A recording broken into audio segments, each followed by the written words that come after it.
It is 3:08 on March 7th, and the Senate Elections Committee will come to order. We have a quorum.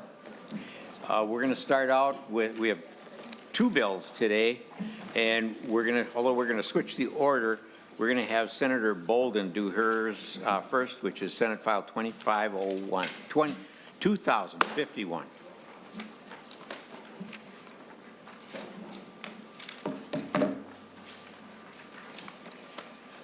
Senator Boldon, let's start out quickly. I understand you have an author's amendment, the A1 amendment. Yes, Mr. Chair, I would move the A1 amendment, and I'm happy to describe it after we adopt it. If it's something you'd like to describe, please. After you adopt it. Oh, let's adopt first. Senator Boldon offers the A1 amendment to Senate File 2051. All in favor, say aye. Aye. All opposed, nay. The amendment is adopted. Senator Boldon. Thank you, Mr. Chair and members. So I have Senate File 2051 as amended to chat about this afternoon. And so I'll just initially start with the bill, underlying bill, and then I'm happy to describe the amendment. So what the bill does is update the definition of lobbyist to change it from someone who attempts to influence the official actions of a political subdivision instead of a metropolitan governmental unit. So it broadens the definition of a lobbyist with the intention of adding transparency into our political process. And so, I think it's important for people to know who is advocating for what and to whom. And so this would just broaden that definition and add some transparency into that process beyond the metropolitan governmental units to political subdivision. And the amendment does a couple of things. Sections 2 and 7 serve the same purpose. They change the definition of political party unit and change the way that's defined to fit more of what is applicable to both major parties, the GOP and the DFL at this time. The next section, Section 8, is an appropriation to the underlying bill, Section A, and then Section B is an appropriation to the Campaign Finance and Public Disclosure Board to add 2 FTEs to allow them staff to be able to do audits of the reports. And so, again, in adding to transparency and understanding of our political process, if no one is looking at the reports that are submitted, there's not a whole lot of value in those reports. And so this would allow resources for the Campaign Finance Board to have folks who would be able to do audits of those reports. And then Section 9 would repeal a section to essentially allow the parties to do to be in charge of their own business and to determine who they can associate with and what that looks like, to be able to determine that for themselves in accordance with a court decision. So happy to take questions if there are any. Any amendments from the committee? Any questions from the committee? Mr. Chair. Senator Grant. Senator Boldon, when we talk about the expansion of the political parties or party units, would it allow a BPOU to establish another political subdivision of like the Young Republicans of my Senate District 28? Does this bill enable that type of the creation of a new political party unit? Senator Boldon. Thank you, Mr. Chair. I don't believe so. I believe it isn't necessarily about starting new political party units, but the designation, the organization of current party units. Mr. Chair. Senator Cran. And just to be sure, Senator Boldon, so it only clarifies the existing party units under existing statutes as we deem a party unit. We haven't changed structure, we're just renaming or reorganizing. I'd like to know what the true impact is, and I see Mr. Sigurdsson's on his way up, so. Dial a friend. Absolutely. Mr. Chair, and I would love Mr. Sigurdsson to describe what that change does from an operational perspective as it relates to my first question. Thank you, Senator Cran. Mr. Sigurdsson. Mr. Chair, members of the committee, my name is Jeff Sigurdsson. I'm the Executive Director of the Campaign Finance Board. The change would allow, to your first question, it would still only be recognized as a party unit if the party chair recognized it as a party unit. They certify to the board those party units which the State Central Committee recognizes, and that process would still be in place. It would allow the recognition of caucuses which are not based on the geographic features you see being deleted in line 1.6. For example, the DFL has the senior caucus, the disability caucus, the feminist caucus. The Republican Party has the 1st Judicial District, 2nd Judicial District, Log Cabin Republicans, Minnesota Republicans, Young Republicans. It would be up to the party chair as to whether or not those would be recognized as official party units. Mr. Chair. Senator Cran. Thank you, Mr. Sigurdsson. So, yeah, and I think you just highlighted what we would deem affiliates or a party unit from a state party chair. Does that roll down to a local political subdivision then of a congressional district or a BPOU? Mr. Sigurdsson. Mr. Chair, Senator Cran, the ultimate authority would still reside with the chair. It's the chair that certifies the existing party units or new party units that's going to be recognized by the State Central Committee. So okay. that authority would not be delegated beyond that. Okay. Thank you, Mr. Sigurdsson. Thank you, Mr. Grant. Chair. Thank you, Senator Cran. Thank you, Mr. Sigurdsson. Any other questions? Actually, Mr. Chair, Senator Cran. I appreciate the amendment. I think it's section 7, and I assume that cancels out the planned fundraiser that was going to occur sometime mid-March for your party, Senator Boldon. Is that targeted? Does that take care of it? Senator Boldon. Thank you, Mr. Chair. Thank you, Senator Cran. I can't speak to any fundraisers. I'm not sure. I'm not involved in any planning of any fundraisers, so I'm not sure. Mr. Chair. Senator Cran. Mr. Sigurdsson, this appears that the addition of political party then would make sure this clarifies that everybody is bound by the same statutes. We are bound that no contributions would be made or solicited by either a political party and or us individuals while we are in regular session, because I believe it doesn't apply to special sessions. Is that true? Mr. Sigurdsson. Mr. Chair, Senator Cran, no, sir, I don't believe it would. The Section 7 is dealing with the multi-party candidate expenditures, which don't count against the spending limit because they don't count as a contribution to the candidate. This is the sample ballot language, the phone bank language.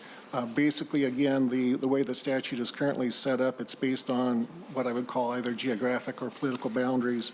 That's being struck out in lines 1.13 and 1.14. So now any party unit that's recognized by the chair would be able to participate in those type of expenditures. But this doesn't get to the sessional contribution prohibition, which is in a different statute. Thank you. Thank you, Senator Grant. Other questions?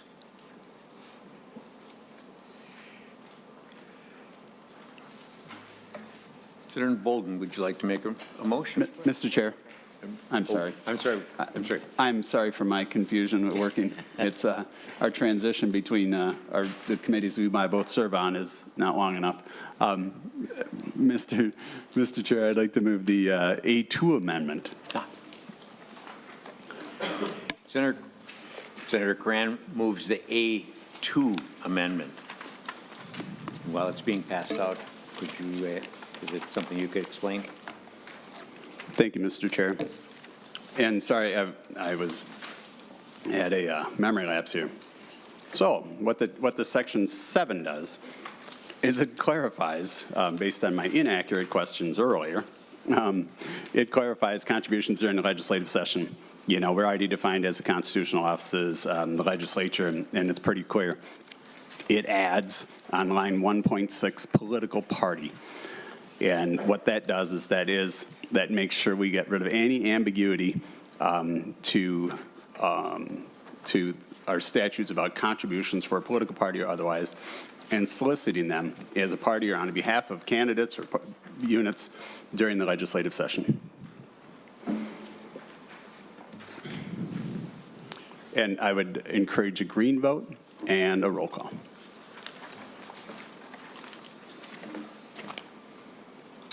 Sorry, Senator Krantz, did you request a roll call? I did, yes. Yeah, okay, thank you. I Senator, also requested a green vote if that will influence you as well. all right, thank you. That does certainly affect. Senator Krantz requested a roll call granted.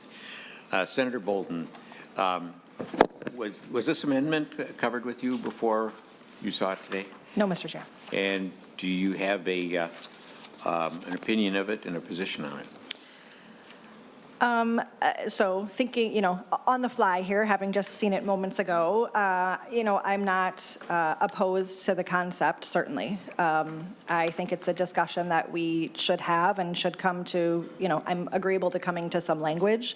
I'm a bit hesitant to, again, on the fly, take this language that I haven't seen and sort of hasn't been,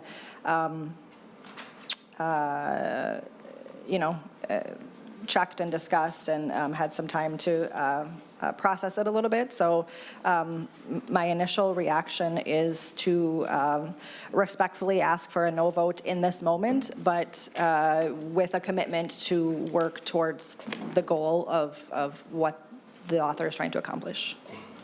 Thank you. Mr. Chair, what's the path of this, though? It's going to be laid over? It's going to be laid over. Okay, Yeah. thank you. Senator Boldon, I would love to continue to work on you, and really the intent is, and I guess if we could, before we vote, have Mr. Sigurdsson agree, or at least answer my question now that I have actually moved the amendment. Yes. Does this, we just added political party unit is around the terms and definitions of when contributions can be sought, not during the regular legislative session. Senator Port. Thank you, Mr. Chair. I'm wondering if the drafting of this amendment is correct. It seems like it deletes out the Section 7 that we just adopted in the A1 amendment. Senate Counsel will provide an answer for that. Mr. Chair and Senator Port, it's a weird convention where you can have multiple sections because each amendment stands separately. So when they're put into the bill together, they'll all be renumbered in sequence. So it looks weird, but it works. Thank you. Thank you, Senator Port and Counsel. Mr. Sigurdsson, you have something to add to this? Mr. Chair, Senator Cran, members of the committee, the one comment I would have is, given the change that I see in the amendment, you may want to consider deleting subdivision 2 of that same statute. Subdivision 2 provides an exception to the prohibition for party units in certain situations. Well, if there is no exception, then I don't know that subdivision 2 is no longer necessary if you modify subdivision 1 in this way. At least that's my initial reaction. Mr. Chair. Senator Craig. Thank you, Mr. Sigurdsson. I appreciate it. And Senator Boldon, I would love to continue to work on it and make sure to get rid of any ambiguity. Thank you. Still encourage a green vote. Any further questions? Senator Boldon has asked for a no vote. So, and this will be laid over, so there will be time for the interested parties to work with the senator, with the author. Mr. Chair. I just would again reiterate my commitment to work with Senator Curran. I agree in the concept, as I said, but I think it's important enough to take a little bit of time to get it right and to do it right. And so given that, would ask for a no vote today with the goal of continuing the work to get it right. Senator Rest. Please get your mic close up Yep, there. I'm here. And Senator Boldon, if we eliminated political party that was then not able to contribute contributions to it, that then was not able to contribute to races that occurred not for the legislature, but during the legislative session, like townships who have their elections in March. Does that, does Senator Curran's amendment then say that, I'm trying to read all of it here, but right now,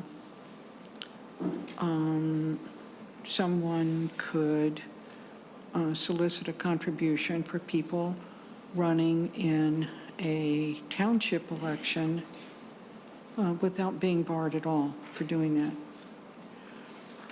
With this amendment, it does, am I right in thinking that it doesn't, and Senator Curran too, that it doesn't then, it doesn't allow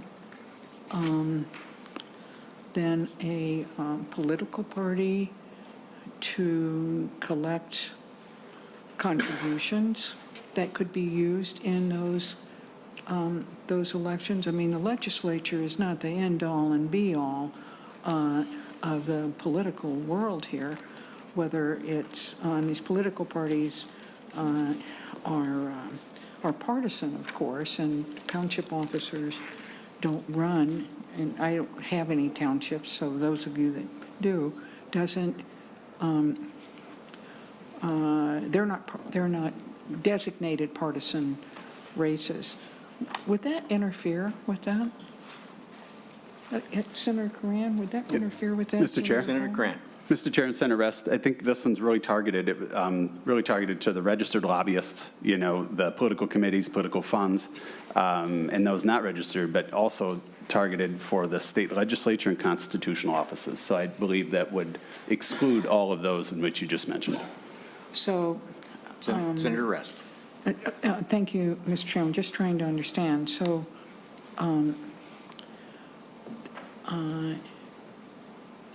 there would not be any impediment For those locals. for local races of any kind that occur. Is it primarily during the legislative session then?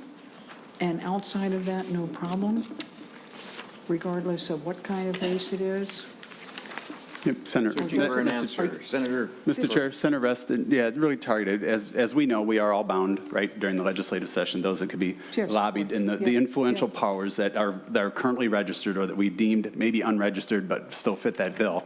But the second portion of that B is, it's also, again, it restates that who it's targeted to. And for state legislature, candidates for a state legislature, constitutional offices, or the campaign, you know, the principals campaign committee. And so I think it's still very limited to the state legislature. Okay. And this just changes from a political party to subvert as potential. We had a bill, and I think Senator Port had that bill, and we agreed because it's a bad idea. And it was my party that brought it forward. But this clarifies it and makes sure that it couldn't be subverted and to have under the state political party for the benefit of legislators during the legislative session. And from seeking the same contribution or contributions from a registered lobbyist or those entities are defined in the statute. So I believe it excludes all of the locals, keeps it directly to the state. Thank you, Senator Cran. Senator, we have 3 people on the list here. Senator Rest, you're And so, responding. currently, and I haven't followed this in much detail, there is a proposed event that some legislative leaders are going to be invited to that are where lobbyists could go and make contributions to political party. Your amendment would preclude that. That is correct. I just want to make Yep, sure I that understand. is correct. What behavior we're trying to stop. Senator Port. Thank you, Chair Carlson and Senator Cran. I appreciate this amendment. As you mentioned, I've worked very hard on this issue, and I think this is a hole, which it was your party that pointed out the last hole and mine who pointed out this hole. And I think we want to close them both. I do have concerns about the second subdivision in this part of law that I'm not sure this amendment does exactly what we want to do, because I think we do need to remove the other subdivision. I would respectfully ask that we continue to work on this. I'm happy to work on it with you. I agree with you. I will be a no vote in this particular language, but I do hope that we can work together to move that. I would be very supportive of it in the future. Thank you, Senator Port. Senator Matthews.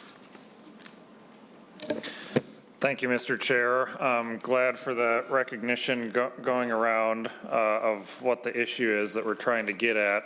And Senator Boldon and Senator Port and the rest, I'd ask you to take the opposite approach to it, because this bill is going to get laid over, and all these different parties are willing to keep talking and working on it.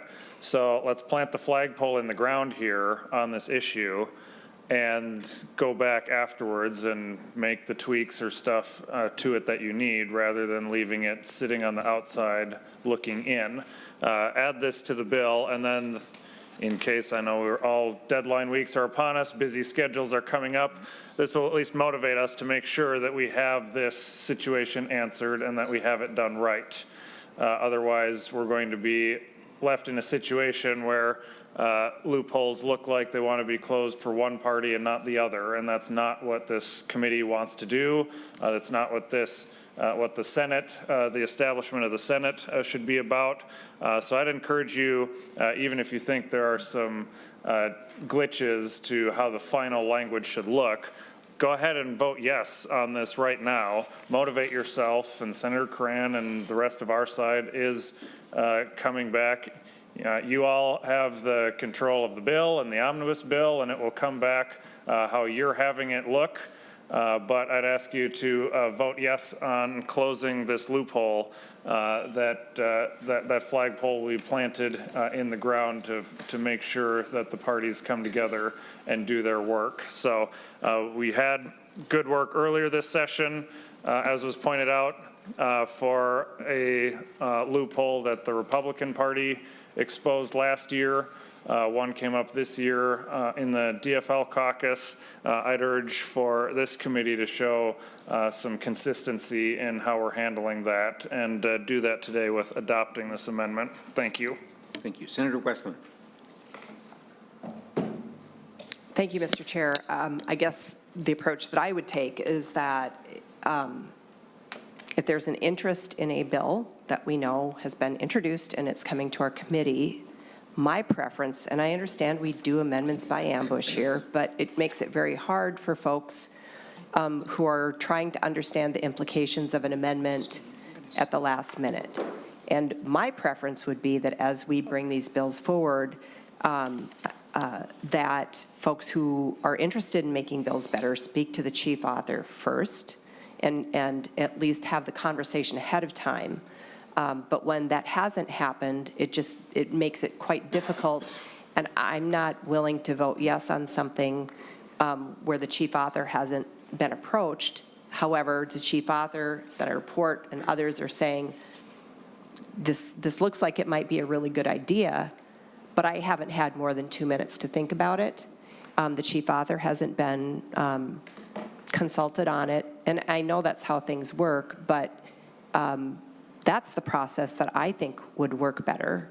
That is a bipartisan process when people approach the author in advance. with ideas on how to make legislation better.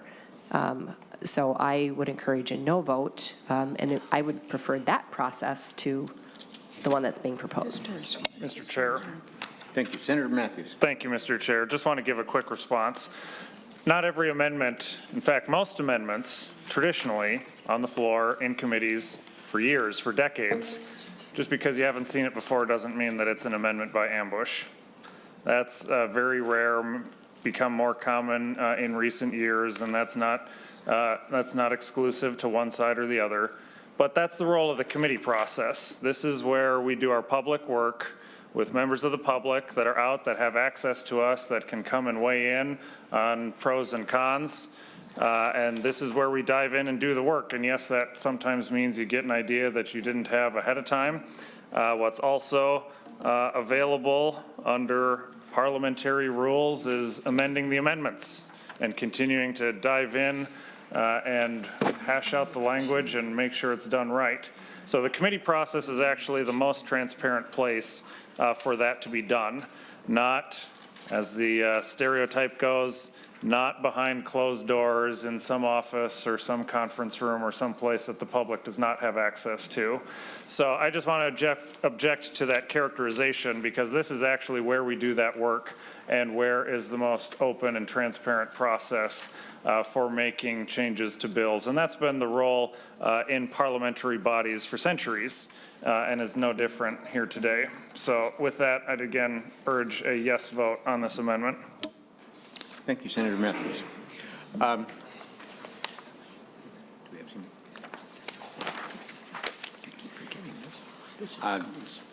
Senator Boldon has expressed the offer to work together, and I'm going to say, in response, Senator Matthews, that I've been criticized by saying that we all don't have a clinch on the best ideas, and I think that we can get good ideas here, and I think better ideas can be fashioned here and fashioned when the author is part of the discussion. And so I'm going to say that we've got a good idea here, and I think we need to develop it, and I think the author is the one that's in charge here, and so I'm going to encourage that you or Senator Curran work with the author here, and let's get this correct. Let's have a conversation over a table and get it correct, and then we can get it into the omnibus bill. So with that, Mr. Chair? yes. Could I just add one last comment? Yes. I appreciate the discussion, and to Senator Matthews' comments, I understand that perspective.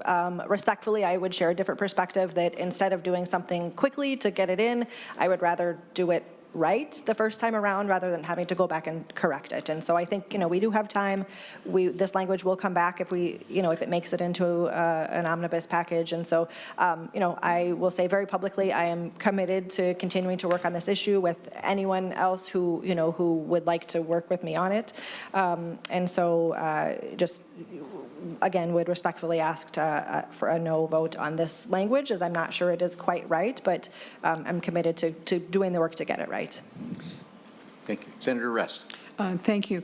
I'm going to vote no as well, but I expect it to be resolved when this language comes back, because it is a correct idea. The language might not be the best, but I'm going to be extremely disappointed if we do not, and if you do not, and the people you're working with do not resolve this in the attitude, with the attitude that Senator Curran is bringing this, because I think he's identified an issue and we ought to fix it and not just give, and you're not doing that, you're being very sincere, but not just think, but if we vote no, that it's going to go away. I'm going to, I for one, am going to look for it. Thank you, Mr. Chairman and Senator Boldon. Thank you, Senator Rest. That's exactly what I think the committee is now dedicated to, is getting this right. We want to get it right. Senator Matthews, did you have a follow-up? The clerk will take the roll. Oh, please. Okay. On This is Senator the roll on Curran's the amendment. A2 amendment, Senator Carlson, No. Senator Westland, No. Senator Curran. Yes. Senator Anderson. Yes. Senator Barr. Senator Boldon. No. Senator Swedzinski. Nope. Senator Dornick. Senator Limmer. Yes. Senator Marty. Senator Matthews. Yes. Senator Mitchell. No. Senator Port. No. Senator Rest. No. Senator Barr.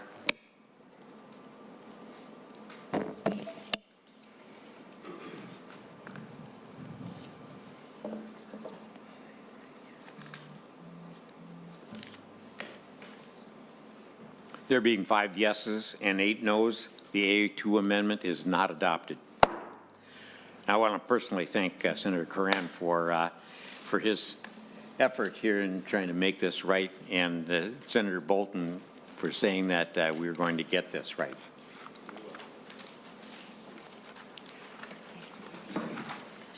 Is there any further discussion on this bill? With that, it's going to be laid over for possible inclusion. Thank you very much. Thank you, members. Senator Rest.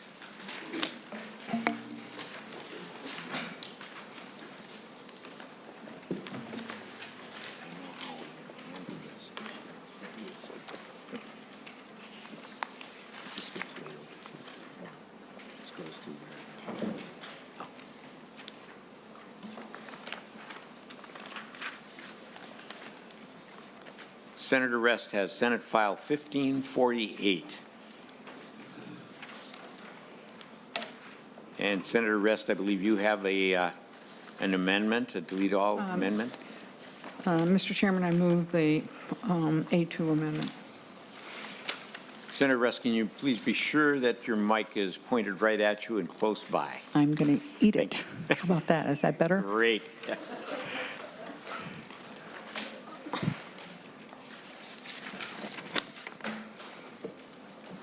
Okay, so do we have an A1 also? No. Oh, that's, I'm sorry, that's. Senator Rest moves the A2 amendment to Senate File 1548. The wrong one here. All in favor, say aye. Aye. All opposed, nay. The amendment is adopted. Senator Rest. Thank you, Mr. Chairman. Over the last week or so, there's been a lot of activity to find a way for the state to participate in sharing the costs of administering elections, the administration of elections, of sharing that with local governments for whom right now that responsibility is solely theirs, except in one instance, and that is the presidential primary. So there have been a number of ideas that were put forward. There was no bill introduced, and instead, Senate File 1548, which was originally authored by Senator Carlson, was changed to a different subject matter. So if you have the original 1548 in your packets, which you should have, please set that aside. This bill has nothing to do with that. What it does have to do with is trying to find a way that holds all parties responsible, is highly transparent, and that creates a partnership, in my own mind, between the state legislature and the state in paying for elections. There were any number of data points when we're developing this amendment, and I think almost everybody got it by, I hope, by noon today. Before I go any further, Mr. Chairman, I have a second amendment that I would like adopted as part of an author's amendment. Mr. Chairman, I move the A3. I move the A3. Senator Rest moves the A3 amendment to Senate File 1548. Being that it's not the First Amendment for you, I can explain it. please explain the amendment as it's being passed out. Mr. Chairman and members, if you would look on line, on the A2 amendment, line 5, it strikes the words provide grants and instead inserts make reimbursements so that the sentence would read, funds in the account, which I'll go back and explain in just a moment, are appropriated to the Secretary of State to make reimbursements. That's what this is all about, making reimbursements for expenses that allowed expenses, needed reimbursements to counties and municipalities as provided in this bill now, which is establishing this partnership in my own mind. Then on line 1.9, the words from money contained are struck, deleted, and inserted there using available funds so that the sentence would read, the Secretary of State must reimburse counties and municipalities for expenses incurred in the administration of elections using available funds. On line, on page 1, line 19, the comma after the word state is deleted. And then on page 2, the words on line 2.17, the words to be used, not that part, only for election purposes is struck, to be used only for election purposes, so that the sentence then would read, or the rest of it would read, hardware or software for election-related purposes. So, Mr. Chairman, that is the A3 amendment.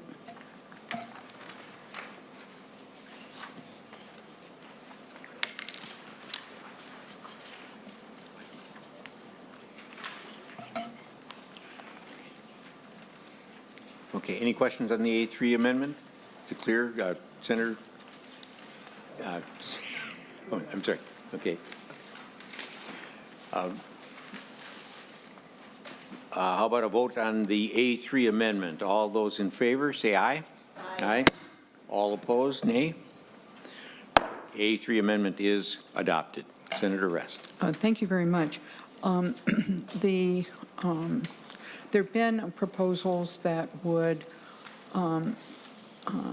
allow for a percentage of any amount that we would dedicate to this purpose to be then distributed based on a formula that had various things in it. But it seemed to me that was a program then that had very little specificity and accountability in it. And it's not just taking an amount of money, whether it's $5 million or $500,000 or $20 million or $40 million or whatever it is, but that the state wants to be a partner by reimbursing the expenses that will be enumerated, that will be overseen, that will be held accountable, the local governments, in presenting the information for which they want to be reimbursed, and not a cent more.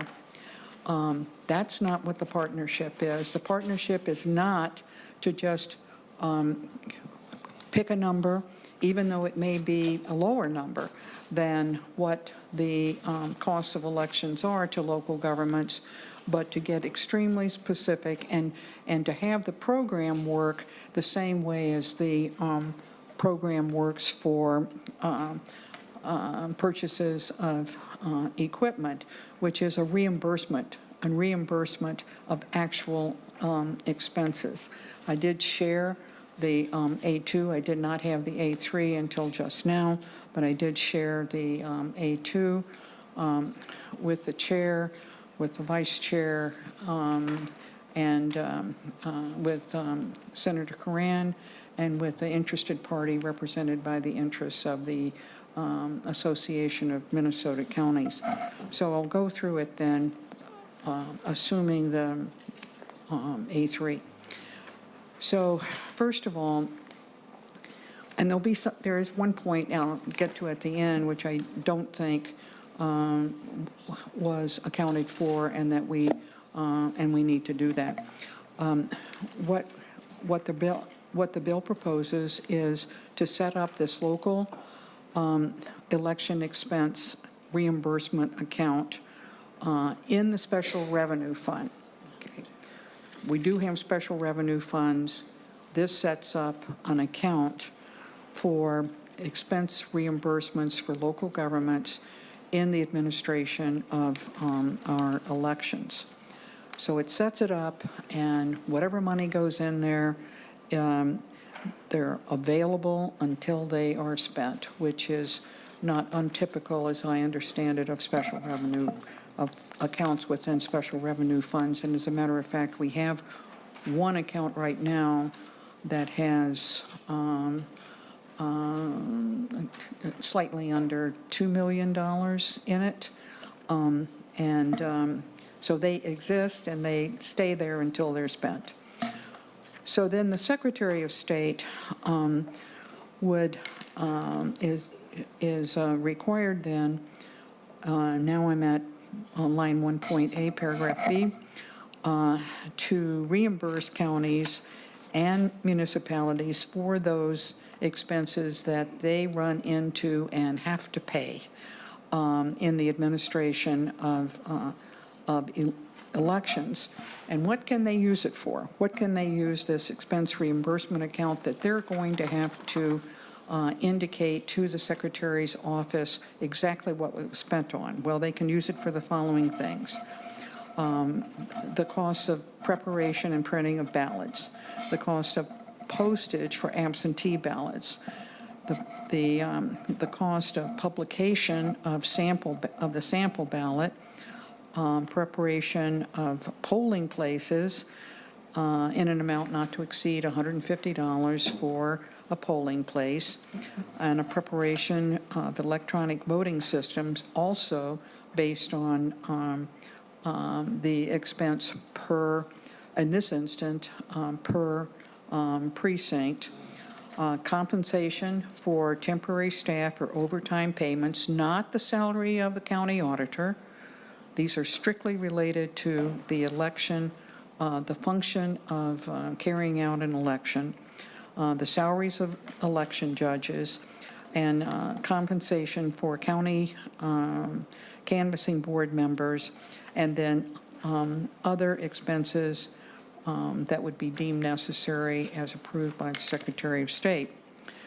And then there's a calendar for making these, applying for these reimbursements, and then making sure that they meet the guidelines, and then there's a calendar then to send out the reimbursements. Once again, this is not the presidential primary dollars. That's something like, at this point, $9.767 million. It is in the base. We do not have to, quote, pay for it. It's forecasted. And you will note at the end of this bill that I also recommend that the money that would be going into this special, into the special revenue fund for this purpose in this account, that it also then in future years be made part of a base, because would allow it to reimburse expenses that we have mentioned in the language, we mentioned in the language of the law are eligible for it. So by January 31st of each odd number year, the county clerk, and of course we have, the county auditor, and then the municipal city clerk, because we know that the costs of elections are not only borne by counties, but there are some expenditures that are borne by the cities. And in fact, some cities, as I understand it, are the ones that carry out every function of an election, and the county is only minimally involved. So by January 31st, the county auditor submits a request for payment of the cost to be reimbursed and for conducting the elections of the previous 2 years. We have, all of us can recite, I think, how many elections there are. Well, for members of the Minnesota House and members of Congress, in a decade, there are 5 elections. For members of the state Senate, there are 4 elections. For members of the U.S. Senate, there are usually, I would say, there are 2 elections because they're 6-year terms. The statewide officers may have as many as 3 elections. The presidential election, the same way. So the cost can't just say, well, we'll give them $2 million every year or so many dollars every year, because the costs they vary from election to election depending on whose term is up. And that's just going from the legislature forward. So in my judgment, it was better to forget or set aside, not forget, but set aside the notion of trying to hone in on going from year to year of how much would be reimbursed, and going again straight to reimburse the costs that any election may have. And there may be, and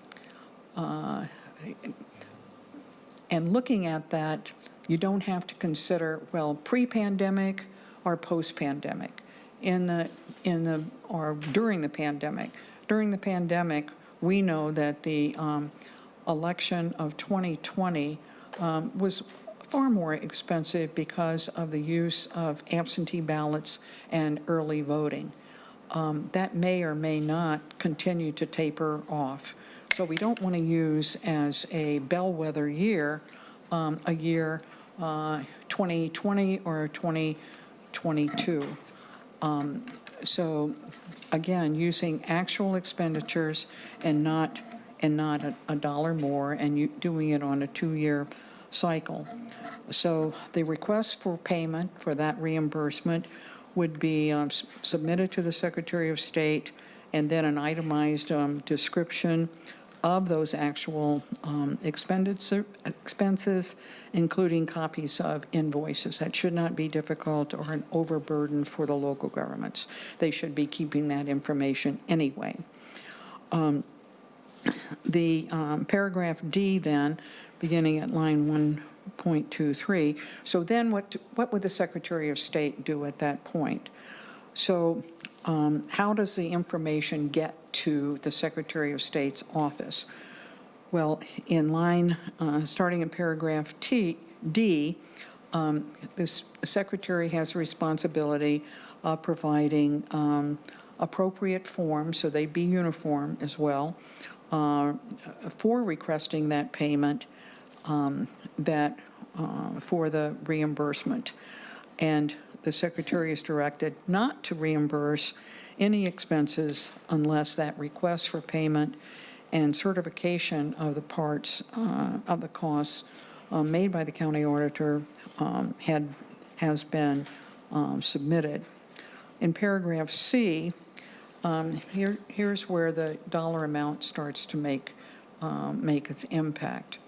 We're going to assume that, other than right now, the presidential primary, that the counties and municipalities are going to have some skin in the game. They're going to be, the property taxpayers right now are like 100% responsible, but the state, in becoming a partner, is going to, in this particular account, cover, looking at line 1.27, 80% of those costs. Now, are they runaway costs? No. Whatever appropriation we decide, if this bill is acceptable, whatever appropriation we decide, if those costs run higher than that amount, then the Secretary of State, if you couldn't give them 80% of the money because it's too much, if you give them 10 million and the costs are actually 12 million, they don't get 80% of 12 million, they get 80% of the well, actually, what they get is a reduction in the percentage of they don't get 80%. They get a reduction by percentage points of those costs for reimbursement. Otherwise, on those costs, the counties and municipalities still have an obligation under paragraph E to fund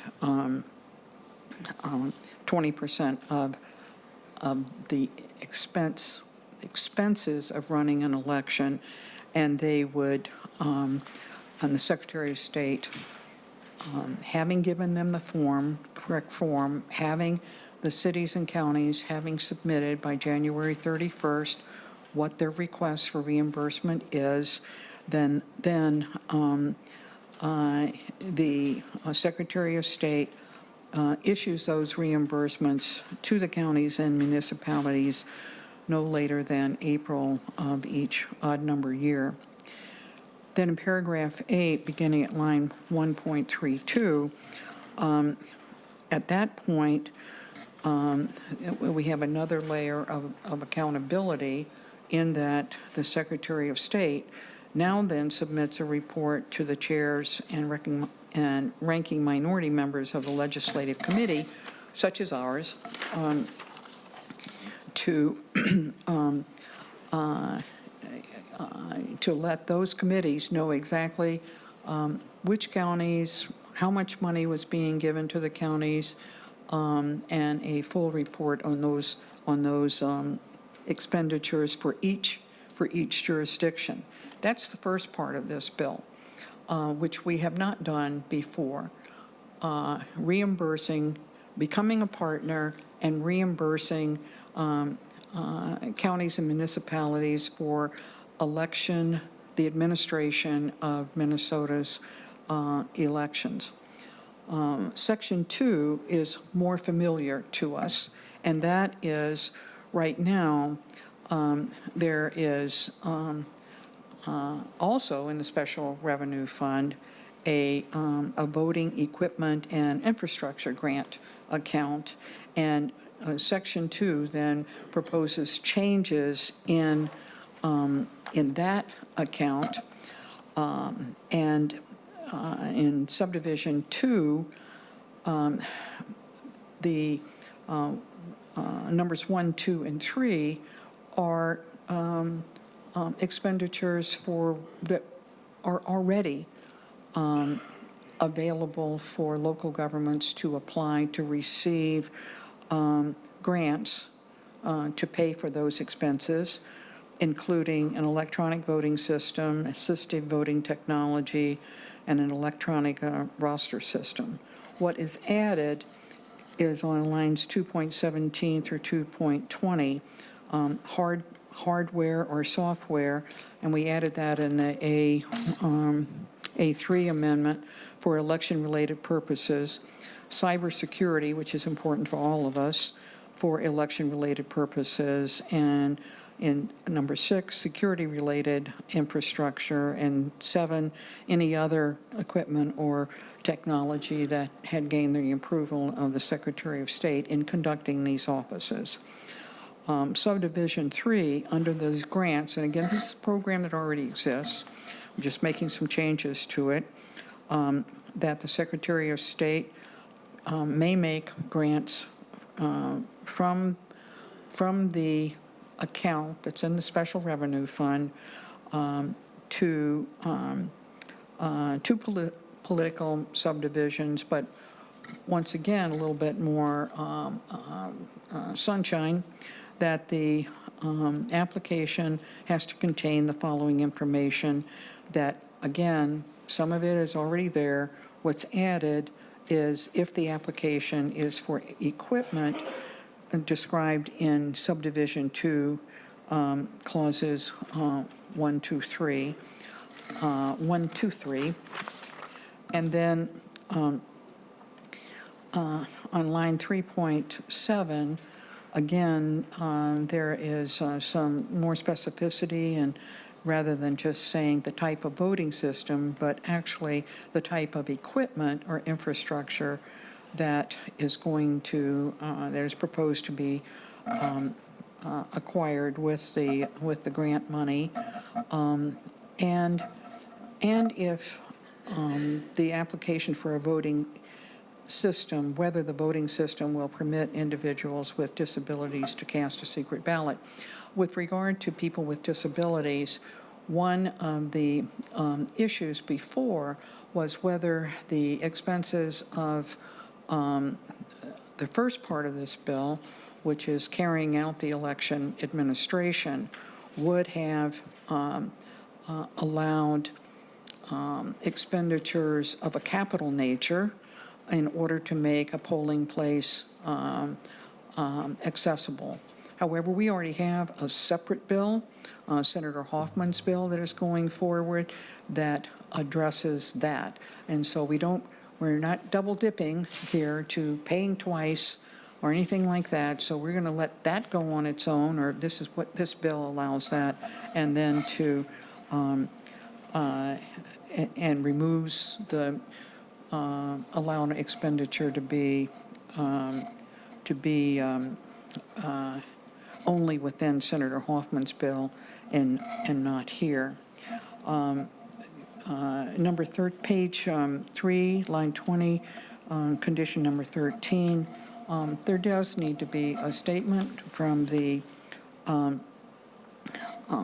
local government of why, of giving some reason about why the political subdivision needs the equipment. And what is struck is the language, the old language in lines 317 through 319. This grant currently is at 75%. We are, in this bill, in this amendment, we're making it equal to the amount that's given as a percentage, again, of the expenditures, 80% in the election administration and 80% of the costs of the equipment, given that the applications for those funds do not exceed the amount of the appropriation, and if they do, they are proportionately lowered. Then a report to the legislature is required in page 4, line 3, about of each year this time, not every 2 years, but on the grants that are awarded by this section. Again, a sunshine requirement, but that's part of the current law. And then section 3 is appropriations to beginning in fiscal year 24, and then again in 2025 for the first part, the election administration, how much that would be, and then in paragraph B, what we would do in the voting equipment and infrastructure grant account. Those numbers for the amounts for the time being are left blank as we are trying to deal with targets, frankly, and also what those costs actually have been, and we don't have right now, in the last 24 hours, I guess, we don't have the best information of the history of those expenditures. And the tax committee that I'm the chair of has requested to see this bill, and when we deal with it, we won't put a number in those blanks. We'll see what can happen there. It is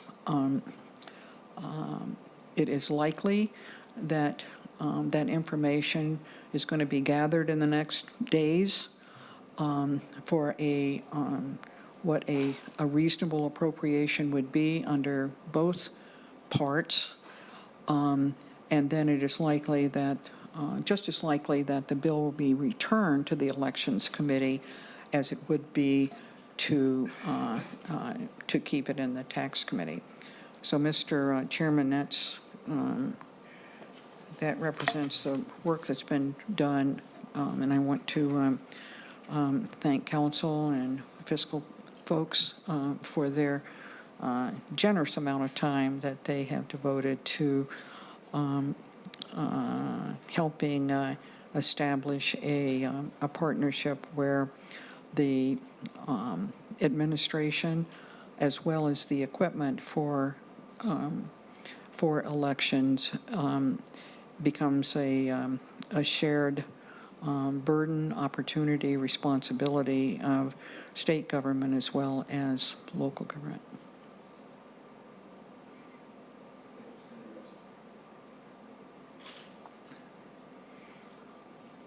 Thank you, Senator Rest. Any questions at this? Questions at this level? And you have testifiers as well, Senator Rest? Would you like?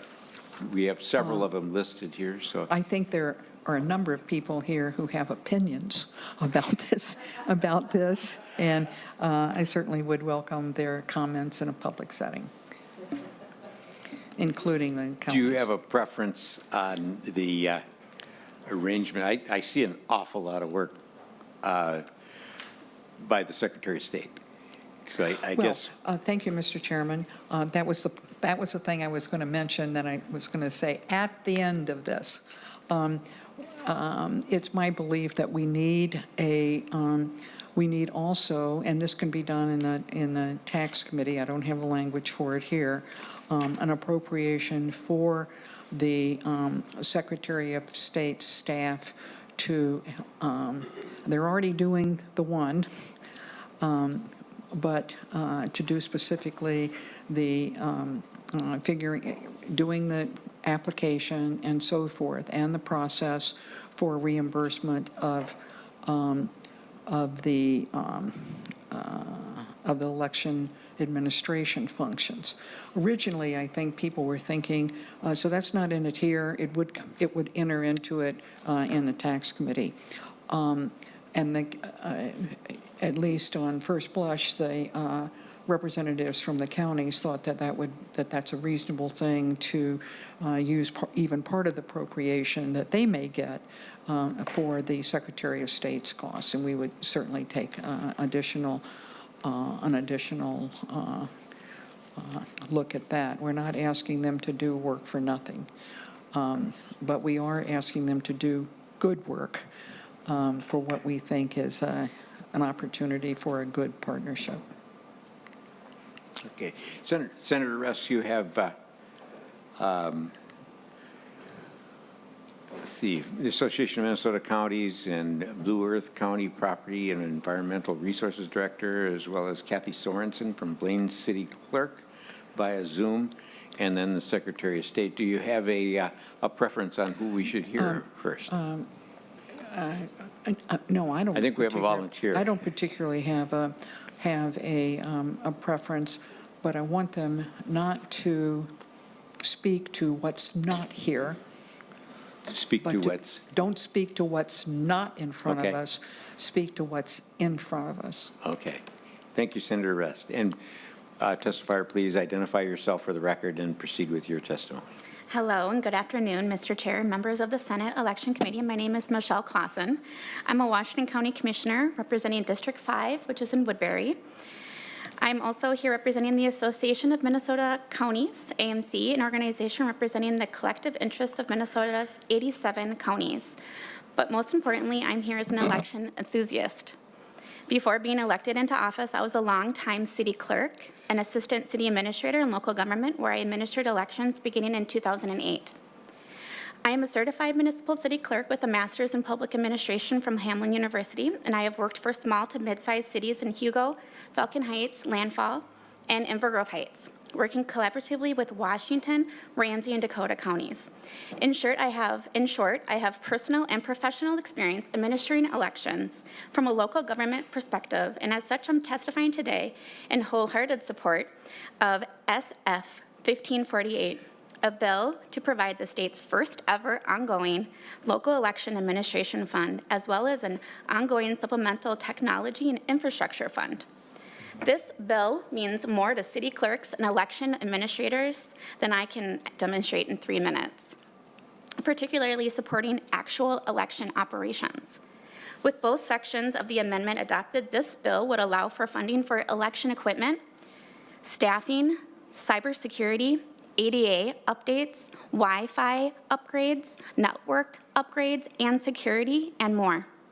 These appropriations are absolutely crucial to the overall efficiency of our Minnesota election system, not to mention election workers' attraction and retention to the stressful but also very rewarding career in elections.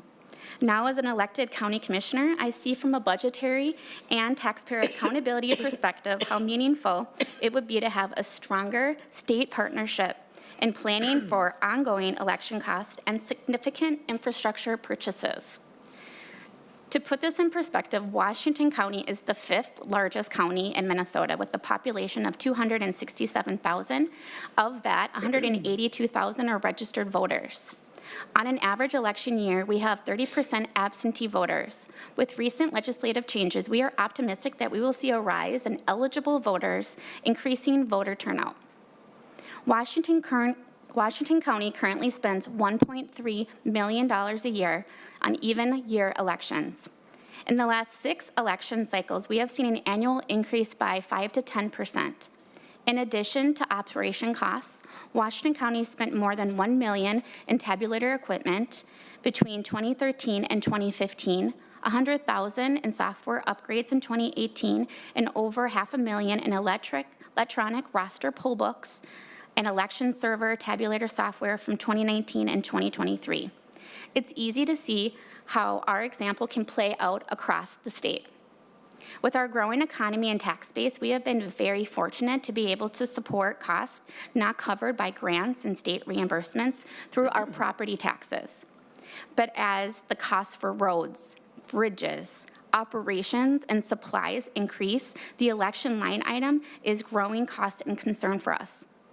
I know similar concerns are being shared across the state, where counties routinely make difficult decisions regarding rising election costs and needs versus limited budget means and rising property taxes. I think it's safe to say that everyone in this room can agree that election investments should not be limited to tax-based health or tax-based capacity. Minnesota has a lot to be proud of. When it comes to elections, our state has long been the top state in the country with consistent higher voter turnout. And county commissioners stand proud with our election administrators, our election judges and volunteers for their work and professionalism. Running transparent, fair, and accessible elections is one of the most sacred roles governments have. It is incumbent that we make sure that we do not cut corners on the most critical functions. To that point, Senator Rust's proposal makes a strong statement that the state stands in support of local governments and election administrators, and that access to election infrastructure should not be solely responsible onto local taxpayers. Thank you to the author for her leadership, and thank you to the committee for your time today. Thank you, Ms. Clausen. We have Mr. Michael Stahlberger from Blue Earth County listed next. Please remember to sign in to the testifier list before you run away. Mr. Stahlberger, please identify yourself for the record and proceed with your testimony. Thank you, Chair Carlson. Members of the committee, good afternoon. My name is Michael Stahlberger. I'm Director of Property and Environmental Resources for Blue Earth County. My department is responsible for administering elections for about 38,000 registered voters across the county. I'm here today on behalf of the Minnesota Association of County Officials. MACO is a representative agency for 87 counties, auditors, treasurers, recorders, and finance officers, including our elections administrators. MACO has a platform for the 2023 legislative session, and that is built on a series of guiding principles. One of those principles is fair and impartial stewardship of elections. Stewardship, or the job of taking care of the elections process for Minnesota's voters, is a responsibility our association's members take very seriously. We work hard to enhance the efficiency, the administration, and security of elections statewide. However, this work costs money. We appreciate Senator Rest's sponsorship of this important bill, Senate File 1548, and I'm here today to express our association's support of its purpose and to provide some context for how this funding will be used. These funds will be used to help upgrade and maintain physical and cyber security, to help us train and hire temporary election staff and election judges, to share in the cost of printing ballots, mailing ballots, and other polling place supplies and logistics, and to purchase and maintain critical technology used to administer the elections. Since this proposal provides stable and dedicated funding, it will allow us as election administrators to plan for long-term investments in elections technology to provide even better and more secure election services. It is important to note that counties do realize and recognize that the investment in elections is a partnership between the state and local units of government, and we know this proposal should not and does not fully cover the cost of administering elections. With this amendment being newly posted today, we as an association look forward to continuing to work with Senator Rest to try and achieve the intent proposed in this legislation and reduce some of the similar administrative burdens that we see here with the PNP reimbursement process or the presidential nominating primary process.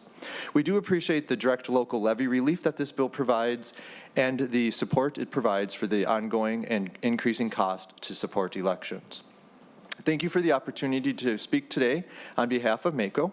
As noted above, we do support the intent of Senate File 1548, and we appreciate your attention and consideration of this proposal to share in the cost of elections and to provide funding to help counties, cities, and towns be good stewards of fair, impartial, and secure elections. I encourage your support of Senate File 1548. I'll conclude my testimony with that, but I'm available for any questions if there are any. Thank you. Thank you, Mr. Stahlberger. Next, we have Blaine City Clerk Kathy Sorensen via Zoom. Ms. Sorensen, please identify yourself for the record and continue with your testimony. Thank you, Mr. Chair, members of the committee. My name is Kathy Sorensen, Blaine City Clerk. I'm also a member of the League's Elections Task Force and here to share why this elections funding is so critical for cities. Cities and counties across the state work together to administer elections, an important collaboration with the same goal statewide, that when a voter goes to the polls, they are met with a well-prepared, ready-to-serve precinct. But what voters might not always see, however, are the weeks and months of work that lead up to Election Day to make that happen, as well as the work after Election Day to final canvassing. Elections takes time and resources, both of which local governments are more than happy to dedicate time to this important process. But as election responsibilities grow over the years and equipment costs increase, it can be difficult to keep up. Thank you, Senator Rest, for carrying this bill to assist with these costs. When I talk with other clerks across the state about where they would invest in elections if they had additional funding, there are some common themes. First, clerks would use funding to hire more election judges. In 2024, cities and counties will be administering 3 elections, and cities with odd year elections will be administering 4 between this fall and next November. Running elections doesn't take just resources, it takes people. As an elections administrator, I know our biggest asset is the staff and judges we bring on each election cycle to make sure elections run smooth and are secure. These funds will help cities recoup some of those costs of hiring and training enough staff to fulfill our mandate while also providing a positive, efficient experience for voters. Second, these funds would also support security-related infrastructure updates and other equipment updates. Equipment can be very expensive, and in order to keep increases as low as possible for taxpayers, cities tend to make do with what we have sometimes longer than we should. These funds will allow cities to make some of these upgrades sooner and create a predictable source of state funds that cities can rely on to assist with the infrastructure costs. We appreciate Senator Rest's thoughtfulness in creating this funding structure and look forward to continuing to work together on this historic elections investment. I'm extremely proud of the work Blaine does for our voters and know every city feels the same way about the work they do for their voters. These ongoing funds will show that the state is committed to helping local communities do what we do best, serving our voters. Thank you, Senator Rest, for this bill, and thank you, Mr. Chair and committee members, for considering this proposal. Thank you, Ms. Sorensen. Looks like you have some real supporter of Senator Rest. So let's go on to the next testifier. I wish you wouldn't sound so surprised. Senator Rest, I am surprised, yes. Next, we have the Secretary of State, Steve Simon. And Secretary Simon or his office can... And Mr. Chairman, the first two testifiers did not sign your sign-in Okay. list, so I would ask. We'll catch them. Take care of that. Secretary of State Simon, please identify yourself and continue with your testimony. Thank you, Mr. Chair and members. Steve Simon, Minnesota Secretary of State. It's a pleasure to be before you. I first want to just thank Senator Rest for her amendment and for her leadership. This really is groundbreaking and historic. I'm sure I don't need to tell members of this committee and other members of this body that communities, local governments across the country, not just Minnesota, struggle with how to pay for the rising costs of administering elections. This is not just a Minnesota thing. The business of elections has gotten more complex, and it has gotten much more expensive. You just heard some testimony to that effect, and I think this amendment acknowledges that national reality. I often say that counties and cities and townships are our partners. They are our teammates. We all have a role to play on that team. They play really, really crucial roles. It is they, not our office, that owns all the elections equipment. It is they, not us, who hire and train and pay the election workers, the election judges. And most importantly, maybe, it is they, not us, who actually count votes. Remember, in our office, we never lay a finger on a ballot. That always happens at the local level, in our counties, our cities, and our townships. So they do the frontline work, and I'm happy to support this measure, which will help them enhance the security and accuracy of our elections. As Senator Rest laid out, there are two parts to this bill: reimbursement for operating expenses that would be administered by our office, and an ongoing competitive grant program also administered by our office. We take no position in our office on how much money you want to put into Senator Rest's proposal. That's really up to you. But the concept of ongoing, consistent, and reliable funding for election administration is crucial. It is vital. It's an idea whose time has come.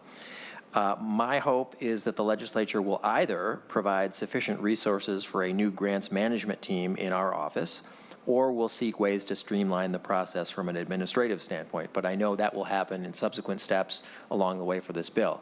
Let me just conclude where I started by saying this is a groundbreaking and an historic idea, and one that I think will, if executed properly, ensure safety and security and accuracy for many years to come. I'm privileged and proud to support it.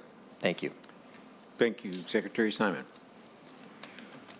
Let's go to questions from the committee. Anyone have any questions? I have one question, Secretary Simon. You frequently have mentioned that there are some counties that, many counties that do not have full-time election workers, and this looks like a lot of work that is to be done to prepare these requests. How do you look at that as far as fairness between the highly staffed locations and the maybe the greater Minnesota counties that don't have large staffs for elections? Thank you, Mr. Chair and members, and that's an excellent point, Mr. Chair. I often say there are only 9 counties in Minnesota, 9, that have full-time, year-round, elections-only personnel. They're the counties you might suspect. They tend to be the biggest ones. They tend to be metro counties, although not exclusively. That is to say that the rest of the counties, the vast majority, as many members on this committee know because it's their constituents, the vast majority of counties, elections are run by folks who do just as good a job. I want to be very clear. They do an outstanding job. But they do other things. They wear many hats. You heard Mr. Stahlberger testify, and the name of the department that he's in doesn't even contain the word elections.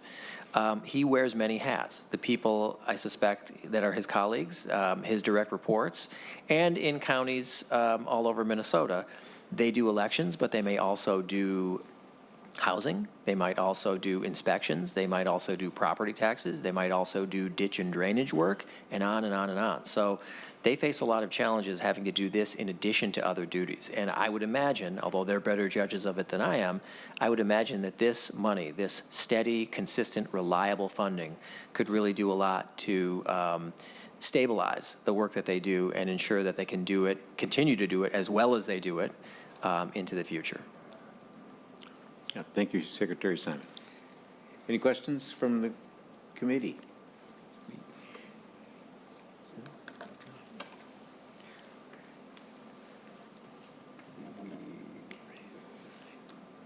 Mr. Chairman, then I have a motion.